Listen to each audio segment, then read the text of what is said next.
चुनावी गपशप।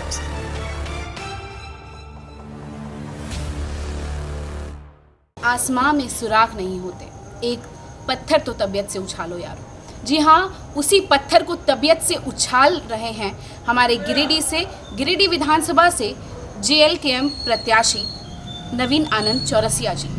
तो आज हम उनसे बातचीत करेंगे, जानेंगे उनके चुनावी सफ़र को और क्या वो एक्सपीरियंस कर रहे हैं ये विधानसभा चुनाव लड़कर। तो आइए हम उनसे बातचीत करें। बहुत बहुत स्वागत है नवीन जी आपका और मेरे दर्शकों का आभार। नमस्कार जी। तो मैं आपसे सबसे पहले पूछूंगी कि इस बार का विधानसभा चुनाव लड़ने का विचार सबसे पहले आपके मन में कब और क्यों आया?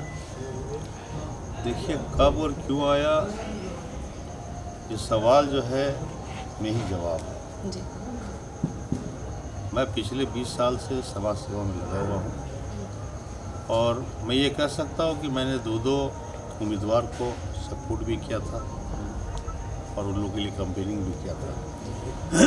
ये बात बोलने में मुझे कोई हिचक नहीं, और वो लोग दोनों विधायक भी बने थे। मैं नाम नहीं लेना चाहता, लेकिन मैं सिर्फ इतना देखता हूँ कि 20 सालों में आपने देखा 24 साल हो गए झारखंड की स्थापना की, और 24-25 साल में आपने 5 विधायकों को देखा, भाजपा के विधायकों को देखा, JMM के विधायकों को देखा, और ये लोग सिर्फ धार्मिक एजेंडा जो है सेट करने में लगे रहते हैं। आप देखिएगा, भाजपा जो है हिंदुत्व को अपना एजेंडा बनाती है और JMM आजकल जो है अपने मुसलमान भाइयों को रुआने में लगी है। लेकिन आप देखिएगा कि दोनों का दोनों जो है एक ही सिक्का के दो पहलू। ये लोग पूर्व में भी 2 बार मिलकर सरकार बनाए हैं और ये लोग कल भी सरकार नहीं बनाएंगे, ये कोई जरूरी नहीं है। इसीलिए मैं विगत 20 सालों से सेवा करते करते मेरे मन में आया कि भाई जितने भी लोग विधायक बनते हैं, उदाहरण के तौर पर वर्तमान विधायक को ही कोई, आज जो सब्जबाग दिखाया जा रहा है विकास का, जो एक ये लोग जो है एक नैरेटिव जो सेट कर रहा है, 50 करोड़ 500 करोड़, मैं पूछता हूँ कि आप शिलान्यास खाली करते रहिए तो उद्घाटन भी कीजिए। आप बताइए कि कितने घोषणाओं का उद्घाटन आज तक हुआ। मैं 2 मिसाल देता हूँ, एक प्रदेश का और एक विधानसभा गिरिडीह का। गिरिडीह विधानसभा में विधायक जो है बनने के बाद स्थानीय विधायक ने घोषणा किया था रेलवे स्टेशन से कि मैं अंटा बंगला से झरियागादी तक का एक ओवरब्रिज का निर्माण करूंगा ताकि लोगों को आने जाने में काफ़ी सुविधा होगी। आज फिर से चुनाव आ गया, वो पुल को जाके आप देखिए बन गया। राज्य सरकार के मामले में आप देख लीजिए कि रघुवर दास ने गरमजुर्वा खास जमीन की रजिस्ट्री को रुकवा दिया था, प्रतिबंध लगवा दिया। और पिछले चुनाव में हेमंत सरकार ने ये वादा किया था कि मैं अगर सरकार में आया तो मेरा पहला कैबिनेट में ये फैसला निश्चित तौर पर होगा कि गैरमजुर्वा खास जमीन की रजिस्ट्री अविलंब जो है खोल दी जाएगी। फिर देखिए 5 साल बीत गया, आज तक गैरमजुर्वा खास ज़मीन के मामले में अगर कोई त्रस्त है और परेशान है और हताश है, वो है गरीब वर्ग। हमारे हिंदुस्तान में आप देखिएगा बहुत पुरानी परंपरा है कि अगर बेटी की शादी करनी है, पैसा नहीं है तो वो 2 कट्ठा ज़मीन बेच दें। परिवार में कोई बड़ा बीमारी अगर मामला वैसा आ गया कुछ, तो हम लोग अपना ज़मीन को बेचते हैं। बच्चे का एडमिशन कराना है, आपको बैंक लोन लेना है, तो आप ज़मीन के कागज़ों को मौजूद करते हैं, उसके लिए आपको डेट रसीद की ज़रूरत है। आज देख लीजिए गैरमजुर्वा खास ज़मीन की रजिस्ट्री 5 साल में खुली नहीं है। तो मैं सिर्फ ये कह सकता हूँ कि भाई इरादा अगर राजनीति में आने का जो मामला मेरा है तो स्वाभाविक है कि मैं बहुत नेता लोगों को देखा, उनके वादों को देखा और उनके इरादों को भी देखा। आज आप देखिए गिरिडीह में जितनी भी स्थानीय समस्याएं व्याप्त हैं, मैं कॉन्वेंट स्कूल जाता था हाफ पैंट में, मैं समझता हूँ कि ये लगभग 40 से 45 साल तक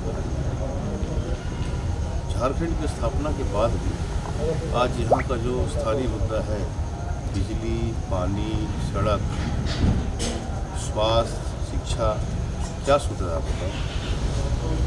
आप बताएं हमें कि आप जितने भी गरीब लोग जाते हैं सरकारी अस्पताल इलाज के लिए, तो आप जब एक भी रूम में आप घुसिए, देखिए अभी भी जाकर आप देखिए बदबू आपको महसूस होगा।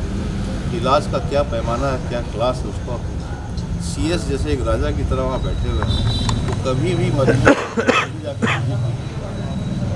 जिला प्रशासन के आप जो है संज्ञान में अगर इस मामले में देते हैं।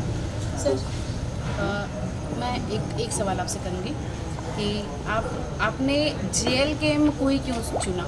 झारखंड लोकतांत्रिक क्रांतिकारी मोर्चा को ही, ये एक छात्रों के आंदोलन से उभरी हुई पार्टी है, और इस पार्टी ने भी आपको किस बेसिस पर चुना? मतलब एक वयस्क को चुनना इस मतलब यहाँ से गिरिडीह विधानसभा से एक बहुत महत्वपूर्ण सीट है ये, तो इस बारे में आप क्या कहना चाहेंगे? देखिए, गिरिडीह सबसे हाई प्रोफाइल सीट है जी, और पार्टी ने मुझे ये अवसर दिया है, ये मेरे सौभाग्य की बात है मेरे लिए। लेकिन मैं आपको एक बात स्मरण कराता हूँ कि नवीन आनंद चौरसिया एक क्रांतिकारी इंसान शुरू हो रहा है। मैं निर्भीक होकर सामाजिक मुद्दे को उठाते आया हूँ। मैंने कोरोना काल में 36 वार्ड में अनाज बांटा है।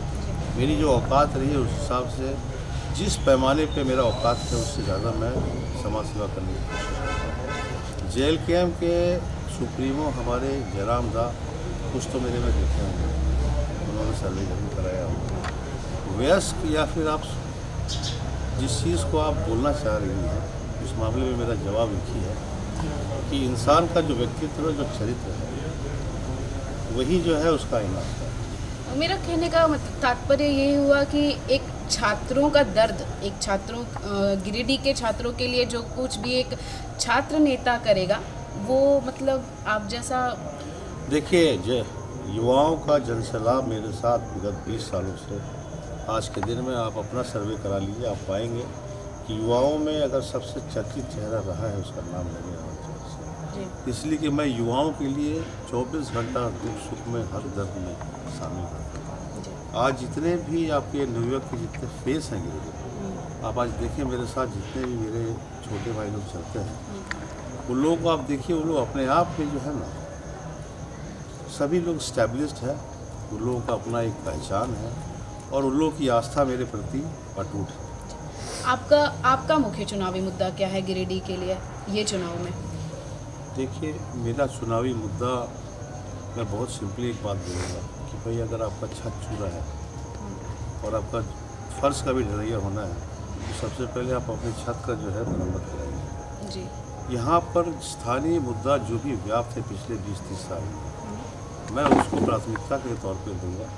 एक एजेंडा बना के, एक रोड मैप बना के, यहाँ की समस्याओं का जो है, जैसे मैंने कहा आपको, पानी की समस्या है, बिजली की समस्या, सड़क की समस्या, स्वास्थ्य की समस्या है, शिक्षा की समस्या है, युवाओं का पलायन का समस्या है। युवाओं के मामले में 2 शब्द आपको बोलूँ, आज गिरिडीह में अगर स्कोप आप देखिएगा तो गिरिडीह में उद्योग है 15 से 20, कम से कम 1-1.25 लाख लोग वहाँ काम करते हैं। अगर झारखंड सरकार ने स्थानीय लोगों के लिए आरक्षण अगर 90% या 80% भी किया रहता, 75% भी किया रहता, तो आज स्थानीय यहाँ की जनता, यहाँ के युवा, यहाँ के साथी कम से कम 1-8 लोग जो है फैक्ट्री में काम करते हैं। तो मामला होता है कि आपका विज़न क्या है, आप अपना होमवर्क कैसे करते हैं, आप किस चीज़ को प्रायोरिटी मानते हैं। तो प्रायोरिटी के हिसाब से मैं सारी चीज़ों को एक लिस्टअप करके 1 बाय 1 कि भाई पहला प्रायोरिटी क्या है, इस तरह से सारे मुद्दों को जड़ से उठाते हैं। अगर स्वास्थ्य की हम बात कर ले तो सदर अस्पताल आप एक बार चले जाइएगा, आपको वहाँ पर खड़ा होने का मन नहीं करेगा, इतना खराब हालत है। विधायक जी कहते हैं कि हमने ICU स्टार्ट करा, लेकिन ICU का क्या हालत है वो आप वहाँ जाकर आप चेक। मैं देखा हूँ, हमारा एक साथी जो है बृहस्पति दास, पिछले महीने वहाँ एडमिट हुआ था और वो मरने के कगार पर पहुँच गया था। हम लोगों ने अविलंब उसे हेल्थ फंड भेजा। गिरिडीह अस्पताल, अगर कोई विधायक, आप सोचिए, अगर सत्ता में है, 24 आवर्स या 48 घंटा काफ़ी है वहाँ का दशा दिशा, लेकिन आपका इरादा भी होना चाहिए। आज आप देखिए गिरिडीह में भ्रष्टाचार जो व्याप्त है मौजूदा सरकार में, हर विभागों में, वो आपके सामने है, वो एक आईना है। इसीलिए एजेंडा जो सेट हुआ था, जो एक रोड मैप बना था या एक विचारधारा थी, बिहार से जो झारखंड अलग हुआ, जिस सोच के तहत, जिस विज़न के तहत और जिस इच्छाओं के तहत, और जो एक सपना था कि झारखंड जो है चूँकि पिछड़ा है और उपेक्षित है, तो बिहार से अलग होगा तो वो और भी राज्य की तरह बिहार भी जो है, झारखंड भी जो है एक बहुत ही विकसित प्रदेश बनेगा। वो सपना आज सपना ही रह गया है। तो मैं फोकस करूँगा और हमारे जो क्रांतिकारी योद्धा हैं जयराम महतो, वो जो विज़न लेके चल रहे हैं, जो रोड मैप लेके चल रहे हैं, उनका जो विचारधारा है झारखंड के प्रति, और नेक्स्ट सीएम आप देख लीजिए निश्चित तौर पे हमारे जयराम राव होने वाले हैं। उनके सीएम बनते ही झारखंड का दशा और दिशा दोनों हर हाल है। गिरिडीह की सड़कों की अगर हम बात करें तो बहुत ही दुर्गम हालत है, पूरे ही शहरी क्षेत्र की सड़क की। देखिए आप लोग लेकिन कोई ध्यान नहीं देता है, कोई भी विधायक हो, किसी भी पार्टी का हो, मतलब जाम की स्थिति ऐसी रहती है, लोगों को आने जाने में इतनी परेशानी होती है। गिरिडीह से पचम्बा तो जाने में 1 घंटा लग जाएगा आपको, उतना देर जमुआ जाने में भी नहीं लगता। तो इस बारे में क्या कहेंगे आप? समस्या झारखंड बनने के पहले भी था, आज भी था। देखिए हर चीज़ का एक प्लानिंग होता है। आपके पास जो फंड है और जो उपलब्ध फंड और करवा सकते हैं, उसके अंतराल में आप किस किस चीज़ों को प्रायोरिटी मानते हैं। ट्रैफिक रूल्स का जो मामला है, आपने प्रशासन को कितना अपने विश्वास में, आप उस पर कितना ध्यान देते हैं। ऐसा नहीं है कि जाम का जो स्थिति उसको संभाला नहीं जा सकता आज की स्थिति में, लेकिन आपका नज़र उस चीज़ पर, आप किस चीज़ पे फोकस आज के दिन में कर रहे हैं। जनता के बीच में आप कितने उपलब्ध, सड़कों का मामला आप देखिए, फंड की कोई कमी नहीं है। आप जो है सरकार में भी है, आज के दिन में आपको सुपर सीएम तक कहा जाता है हमारे विधायक। थिंकिंग टैंक सीएम के, थिंकिंग टैंक मैं नहीं मानता इस बात को। थिंकिंग टैंक अगर आप हैं तो अपने विधानसभा को जरा सा भी अपना थिंक टैंक का जो आइडियाज़ कुछ आपके हैं, जो आप उसको लागू कर दिए होते। और आज जो है गिरिडीह जो है आज के दिन में उसका दशा और दिशा कुछ नहीं। मेरा एक सवाल होगा कि आप अगर इस बार जीत करके आते हैं तो आप क्या कुछ ऐसे काम करेंगे, क्या कुछ वादे करना चाहेंगे आप गिरिडीह की जनता से? देखिए वादों के मामले में मैं अपने निजी खर्च से जो सेवा करता हूँ वो मेरा जारी रहेगा। मैं जनता को सिर्फ इतना बोलना चाहता हूँ कि मेरी जो तनख्वाह है वो जनता के मद में खर्च हो। मैं अपने तनख्वाह से, अपने सैलरी से 5 रुपये अपने निजी मामले में इस्तेमाल। दूसरी बात है कि भाई जो समस्याएं, मूलभूत समस्याएं जो गिरिडीह विधानसभा में है, आप देखिए मैं थोड़ा कीर्तन की भी चर्चा कर लेता हूँ। कीर्तन मधुबन के गोद में एक हरियाली से भरा एक सुंदर प्रदेश है। आप अगर चाहते, हमारे जितने भी वर्तमान के या पूर्व के विधायक थे, अगर उसको एक पर्यटन स्थल बनाने का प्रयास करता तो 2 मामला बहुत ही फोकस रहता है। एक, युवाओं को वहाँ पर नौकरी मिलती है, दूसरा है कि वहाँ से अच्छा खासा रेवेन्यू सरकार को देना है। लेकिन आप जो थिंक टैंक कहलाते हैं so called, I don't think that man is at par at that level. आप उनको जो भी कुछ भी नाम से पुकार लीजिए, आप जब एक विधानसभा को सजा नहीं सकते तो आप पूरे प्रदेश के जो है थिंक टैंक कैसे हो सकते। लॉ एंड ऑर्डर की स्थिति पिछले 5 सालों में काफ़ी बिगड़ी है शहर में, तो इस पर आप क्या कहना चाहेंगे? लॉ एंड ऑर्डर की स्थिति क्या है, आप लोग चौथे स्तर में, कल आप देख लीजिए एक मर्डर हो, एक रेप हो, और रात को फिर हमारे 2 कार्यकर्ता को चाकू से जो है पीठ और पेट फाड़ दिया। तो लॉ एंड ऑर्डर का मामला है, जिला प्रशासन और स्थानीय विधायक मौन है। तो उस चीज़ को आप देख सकते हैं कि गिरिडीह विधानसभा में लॉ एंड ऑर्डर क्या है। आज जनता भय में जी रही है, जनता जो है परेशान है, स्तब्ध है कि क्या होगा। इसीलिए आज के दिन में देखेंगे कि जनता कंप्लीट परिवर्तन के मूड में है। जनता इस सरकार को उखाड़ फेंकने में बिल्कुल जो है अपना सारा ताकत लगा के और नेक्स्ट सीएम जयराम महतो को बनाने जा रही है। मुझे विश्वास है कि जनता यहाँ की मुझे विधायक जरूर बनाएगी, और विधायक बनने के बाद मेरा 5 साल दिन रात गिरिडीह के दशा और दिशा को सुधारने में। बहुत भारी भारी सवाल हो गए, एक हल्का सवाल मेरा रहेगा कि गिरिडीह में चर्चा है कि ये 3 दोस्तों की युद्ध में कौन जीतेगा और आपकी दोस्ती पर इसका क्या असर पड़ रहा है?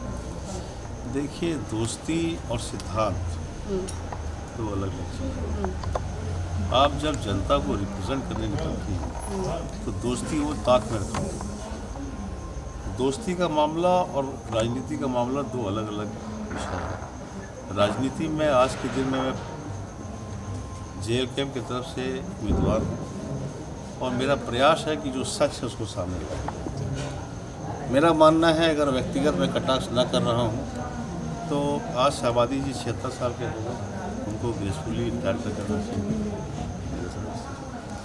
मैक्सिमम 70 में होगा। हमारे जो वर्तमान विधायक हैं उनके बारे में मैं क्या बोलूँ, उनका जो कार्यशैली है और क्रियाकलाप है जनता के सामने है और जनता 23 तारीख को जो जवाब देने जा रही है वो आपके सामने है। दोस्ती मेरे तरफ से बरकरार रहने का मामला जरूरी है, इसलिए कि मैं रिश्तों को कभी खराब नहीं करता, लेकिन आज का जो ज़माना है वो अपॉर्चुनिज्म का है। इससे ज़्यादा मैं क्या कर सकता हूँ। धन्यवाद आपका। तो आप देख रहे थे, ये थे हमारे साथ नवीन आनंद चौरसिया, झारखंड लोकतांत्रिक क्रांतिकारी मोर्चा से गिरिडीह विधानसभा से उम्मीदवार। तो हमने इनसे बातचीत की, इनके राजनीतिक चुनावी रणनीतियों को जाना और आपसे मेरी होगी फिर मुलाकात। तब तक के लिए मुझे दीजिए इजाज़त। नमस्कार।